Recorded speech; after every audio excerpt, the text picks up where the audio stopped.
और आगे देखें, और तेल अवीव में जो हमला हुआ राजधानी में, उसको भी देख लीजिए। वो तेरी, ये क्या था, ये क्या था भाई, ये अभी तक तो अच्छा वाला था, इस मिसाइल को एकदम से क्या हुआ।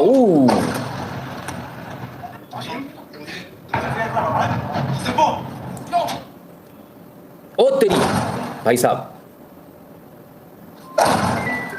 बड़ा गजब है ये तो। इससे एक आइडिया आया, हाइपरसोनिक मिसाइल बनाने में बहुत मेहनत लगती है, बहुत महंगा काम है हाइपरसोनिक मिसाइल, है ना। तो कुछ दूसरा भी कर सकते हैं, मतलब आपको जाना है 3-4 हज़ार किलोमीटर दूर, तो नॉर्मल बैलिस्टिक मिसाइल बना लो आधी, और जब उसका फ्यूल बर्न आउट हो जाए उसके बाद आगे थोड़ा सा पोर्शन हाइपरसोनिक का रख लो, ऐसा भी तो हो सकता है, तो खर्चा कम हो जाएगा। तो बस उतनी सी दूरी पे जाकर जूम से एकदम से मार दें। बहरहाल भारत के पास फिलहाल जो हाइपरसोनिक है मैक 5+ की है, तो उसको रोकना असंभव है।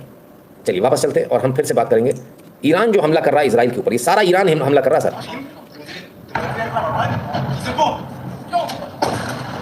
और एक वेव और देखिएगा जरा, ये देखिए यहाँ से एक वेव उठेगी, ये वेव है, ये हमले के धमाके की जो वेव है ना सर, ये वो वेव है। ज़बरदस्त हमला ईरान इसराइल के ऊपर करता हुआ। हैरानी इस बात की है कि लगता नहीं था, ऐसे ही सुना था हमने आज तक जो सुना था कि इसराइल को तो कोई टच ही नहीं कर सकता।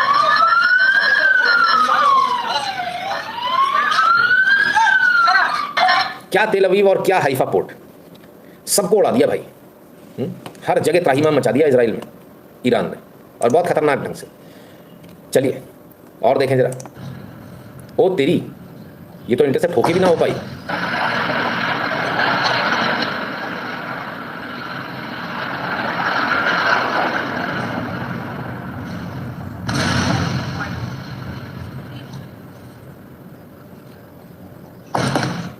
तो ये इसराइल का हाल है। बहरहाल इस सब के बीच में ईरान ने बताया कि उसने कौन कौन सी मिसाइल्स का इस्तेमाल किया है। एक इमद मिसाइल है उनकी, EMAD, medium range ballistic missile है। दूसरा उन्होंने कदर का इस्तेमाल किया है, मीडियम रेंज बैलिस्टिक मिसाइल ये भी है। और इसके बाद इन्होंने खैबर शेखन हाइपरसोनिक मिसाइल का इस्तेमाल किया, जिसमें कि न्यूक्लियर केपेबल मिसाइल है ये, है ना। और ये तमाम सारी एडवांस मिसाइलों का इन्होंने इस्तेमाल किया, ऐसा बताया जा रहा है। ये ईरान ने खुद ने बताया है। चलिए कुछ और नज़ारे देख लीजिए, दिवाली देख लीजिए आप लोग।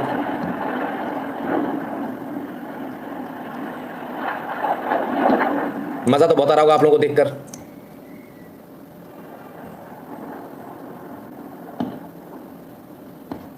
काफ़ी हद तक जो है इसराइल ने अपने आप को बचाने की कोशिश करी है, लेकिन पूरी तरह से बचा नहीं पाए। एक नया युद्ध शुरू हो गया है ड्रोन्स और बैलिस्टिक मिसाइल्स का। अब मिसाइल्स और ड्रोन से लड़ाई होगी, ना कि एयरफोर्स और इन्फेंट्री से। सर ग्लोबल है ना, सारा जो खेल है वो तेल का है। Israel got hit with hypersonic so iron dome fails. Iron dome sir बचा ही नहीं पाएगा हाइपरसोनिक से आपको, है ना। आकाश भी नहीं बचा पाएगा, आप ये मत सोचिएगा आकाश बचा लेगा हाइपरसोनिक मिसाइल से। इसीलिए हम दूसरा वर्जन लेकर आ रहे हैं सर, तीर। अभी तीर आ रहा है, आ चुका है ना, इसके बाद और भी बहुत सारे आने वाले हैं। तो डेवलपमेंटल जो प्रोसेस में बहुत सारे हमारे फंक्शंस अभी, और बहुत सारे हमारे जो एयर डिफेंस सिस्टम है और आने वाले हैं, तो अभी आपको देखने को मिलेंगे। तो नज़ारा इराक से कैसा दिखा जरा वो भी देख लीजिए। जब ईरान ने मिसाइलें छोड़ी इजराइल की तरफ, तो ये नज़ारा था जो इराक से कैप्चर किया गया।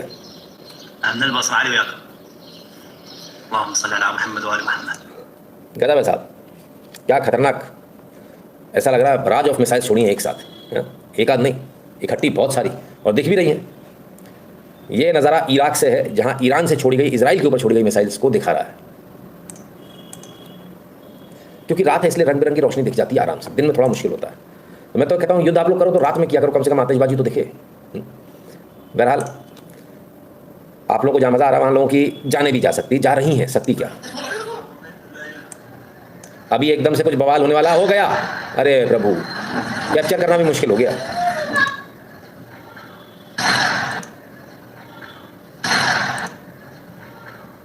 बूम, क्या ज़बरदस्त स्पीड है भाई।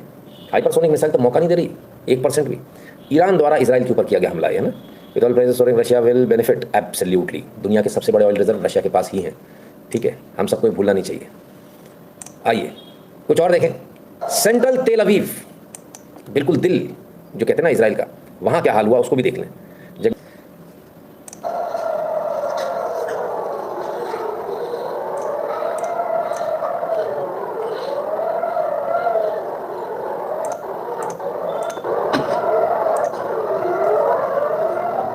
पीछे से अलार्म साउंड है और इसके बाद ये शुरू हो गया ईरान का हमला। इजराइल उसको इंटरसेप्ट करता हुआ, ये लो भाई, ये देखिए, ये यहां फेल हो गया आयरन डोम। अब गोल्डन डोम बनाने की बात कर रहा है अमेरिका। बताइए साहब, एक और फूट गया वहाँ, ये देखिए, ये एक और फूट गया। हाँ, देखते जाइएगा साहब। मैं ये बिल्कुल भी नहीं बोल रहा कि ये अच्छा हो रहा है, मैं ये बिल्कुल भी नहीं बोल रहा कि इजराइल एकदम बेकार है, पर मैं सिर्फ ये बता रहा हूँ जितना आपने बोला था उस हिसाब से नहीं है आयरन डोम। ठीक है, तो जो प्रपंच किया गया था, अरे साहब बहुत आंधी है, तूफान है, फलान है, ठिकान है, आयरन डोम से तो परिंदा भी पर नहीं मार सकता और मक्खी भी अंदर नहीं आ सकती। भाई साहब मक्खी छोड़िए, फिलहाल तो मिसाइलें अंदर आ रही हैं, उसको संभाल लीजिए। और ये हम नहीं सर, ये जितने वीडियो फुटेजेस आपके पास आ रहे हैं इजराइल के द्वारा आ रहे हैं, इजराइल के टेलीविजन के द्वारा आ रहे हैं, हमारे नहीं है। अब जरा कुछ और दिखाता हूँ आपको, नज़ारे दिखाता हूँ। पहला नज़ारा ये है, ये देखिए ड्रीमलाइनर जाकर पूरे इस बिल्डिंग में घुस गया। और दूसरा नज़ारा ये है, जरा इसको देख लीजिए, ये देखिए अमेरिका में अब इस बात को लेकर बहस छिड़ गई है कि दुनिया का सबसे टेक्नोलॉजिकली एडवांस अमेरिका, उसमें जब बिल्डिंग में जाकर अगर ये हवाई जहाज घुसा तो पूरी बिल्डिंग भरभरा के गिर गई, जो कि सबसे बेस्ट बिल्डिंग मानी जाती थी, सबसे मजबूत बिल्डिंग मानी जाती थी। और भारत का सरकारी नुमा एक हॉस्टल मेस में अगर जाकर हवाई जहाज गया तो दीवार भी नहीं टूटी। अब वो लोग पूछ रहे हैं कि टेक्नोलॉजी किसकी बेहतर है, इसका जवाब तो आप ही के पास होगा। छत भी नहीं गिरी सर, दीवार भी नहीं टूटी, कुछ नहीं हुआ। जहां जहां प्लेन गया बस वहां पूरी ढह जानी चाहिए थी ये तो, लेकिन ऐसा कुछ नहीं हुआ। इतना बड़ा बॉम्ब ब्लास्ट हो गया भाई, वो वहां पे बताते उसमें फ्यूल पूरा था, इसमें भी फ्यूल पूरा था, अगल बगल की 4 बिल्डिंगों में भाई भाई करके आग लग गई, गिरी कोई नहीं। हाँ, ना कोई टेढ़ी हुई ना मेढ़ी हुई। तो आपने ऐसी कैसी बिल्डिंग बनाई थी दादा? मैं इसलिए बता रहा हूं ताकि आप लोगों के मन से भ्रम दूर हो जाए कि अमेरिका बहुत अच्छा, सब कुछ उसका बहुत अच्छा है। विचार कीजिएगा, आप क्या की बिल्डिंग्स जिनको आप दिन रात गाली देते हैं वो कम से कम अमेरिका से तो बेहतर ही है। अब वो कहते हैं हमारे स्टैंडर्ड्स दुनिया में सबसे हाई हैं, हम सबसे आगे हैं। अब सवाल इस बात का उठता है, जब भारत के स्टैंडर्ड्स इतने घटिया हैं, यहाँ इतनी रिश्वतखोरी होती है, यहाँ रोज जो है बिल्डिंग्स गिरती हैं, ऐसी कंडीशन में भी बिल्डिंग नहीं गिरी, तो सर बस इतना समझा दीजिए वर्ल्ड ट्रेड सेंटर कैसे गिर गया था? क्या इसके पीछे कोई साजिश थी? समझाइए तो सही। कुछ लोग कहते हैं अंदर से ऐसा लगा बम बम फटे, बुम बुम बुम जैसे गिरी है, तो वो कंट्रोल्ड जिस तरह से गिराते हैं बिल्डिंग्स वैसे गिरी है। तो अमेरिका को उसका जवाब देना चाहिए, बहुत आवश्यक है, क्योंकि दुनिया जवाब मांग रही है। खैर, प्लेन हादसों की श्रृंखला में एक और हेलीकॉप्टर भी जुड़ गया साहब, और हेलीकॉप्टर ऐसे जुड़े कि केदारनाथ में फिर से एक और प्लेन क्रैश हुआ। इसमें 5 लोगों की मृत्यु हो गई। इस हेलीकॉप्टर क्रैश में 5 लोगों की मृत्यु हो गई, केदारनाथ में एक घटना हुई है। पर ये तो छोटी सी बात है, ये तो लेकिन छोटी घटना है। बड़ी घटना अब आपको बताएं, चलिए बड़ी घटना देखिए। ये है साहब, और ये तेरी, ये कौन सा है? ये तो F-35 है, अमेरिका का वो जहाज जो अमेरिका किसी को देता नहीं है। बोले नहीं नहीं नहीं नहीं नहीं, इसको नहीं देंगे हम। लेकिन ये तो भारत में उतरा दिखा हो रहा है, भारत में उतर गया। भारत में कैसे उतर गया भाई? जरा देखें तो सही। ये रहा आपका लॉकहीड मार्टिन F-35, इसको ले लो कह रहे थे, हमारा थोड़ी है। आइए जरा देखें किसका है। इंडियन एयरफोर्स बता रही है, royal navy F-35B fighter recovered of an emergency landing at Thiruvananthapuram International Airport on the night of 14th June, operating from UK aircraft carrier HMS Prince of Wales. It was undertaken routine flying outside Indian ADIZ with Thiruvananthapuram embarked as emergency recovery airfield. On having declared a diversion of an emergency, the F-35B was detected and identified by IACCS network and cleared for recovery. IAF is providing all necessary support for the rectification and subsequent return of the aircraft. अरे रे रे रे, कल तो लोग कह रहे थे कि भाई इसमें फ्यूल खत्म हो गया। हम कहें यार ऐसा कैसे हो गया?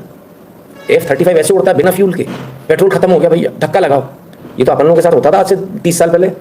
हैं कौन कौन सी गाड़ियाँ होती थी, लूना उनमें पेट्रोल खत्म हो जाता था, फिर अपन फूक के टंकी बंद कर दो, उससे भी पेट्रोल आ जाएगा। दुनिया भर के जो टोटके करते थे, हैं बजाज का स्कूटर हुआ करता था, तो पेट्रोल खत्म हो गया कह रहे थे। पेट्रोल खत्म हो गया सर, टेक्निकल एरर आ गई।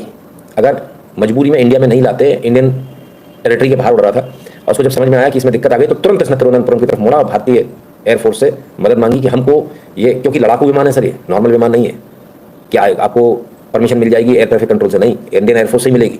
तो जैसे ही ये इनका इमरजेंसी कॉल दिखा, इंडियन एयरफोर्स ने उसको तुरंत इंटरसेप्ट किया और इसको सुरक्षित, इसको बताया कि तुम्हें कहाँ उतरना है, उसको वहाँ लेकर आए और तिरुवनंतपुरम एयरपोर्ट पर इसको उतारा गया। और सबसे मजे की बात यह है कि जो इसके अंदर जो पायलट था वो खुद इस जो दिक्कत आई थी, इसमें तकनीकी खामी आई थी, उसको सही नहीं कर पाया। अब भारतीय एयरफोर्स के जवान F-35 उस विमान को सही कर रहे हैं जो हमारे पास है ही नहीं, हमने कभी देखा ही नहीं है, उसको वो सही कर रहे हैं। ठीक है, तो हमारे यहाँ के लोग तो सर कहाँ कुछ आता है, हमारे यहाँ तो लोग बुद्धू हैं। ऐसा ही आपको बताया गया है, ऐसे ही आप लोग मानते हो। आपके साथ प्रॉब्लम क्या है कि आपको गोरी चमड़ी दिखती है तो आपको इंफीरियरिटी कॉम्प्लेक्स पहले आ जाता है। और हमको गोरी चमड़ी दिखती तो हमें मालूम है बुद्धू है, कुछ नहीं, लूट खसोट के खाया जीवन भर, बाकी कुछ नहीं किया। ठीक है, चोरी करके खाया है, विमान भी यहाँ से चोरी करके ले गए, उसके बाद चोरी करके भी नहीं ले गए, बनाया किसी और ने सबसे पहले और अपना नाम सील सिक्का लगा दिया और उसको मार दिया बेचारे को जिसने बनाया। तो इनका तो काम यही रहा है। तो विमान उनका हमारे पास नहीं, हमने आज तक नहीं देखा, लेकिन सुधार के हम दे रहे हैं। और ये बताता है भारत के माइंड को, भारत की टेक्नोलॉजिकल जो अपर हैंड है उसको। दिमाग सर कहाँ से लाओगे, चमड़ी तो गोरी कर लोगे, ये ठीक वैसा ही है, कंप्यूटर है मेरे पास में काला, उसको सफ़ेद पर मार लोगे पेंट, लेकिन दादा उसको अपग्रेड कैसे करोगे, उसके अंदर जो बात है वो कैसे ले आओगे? तो आप अपने कंप्यूटर को सफ़ेद पोत लें और अगर वो पेंटियम 2 है तो फिर सब काम नहीं बनेगा।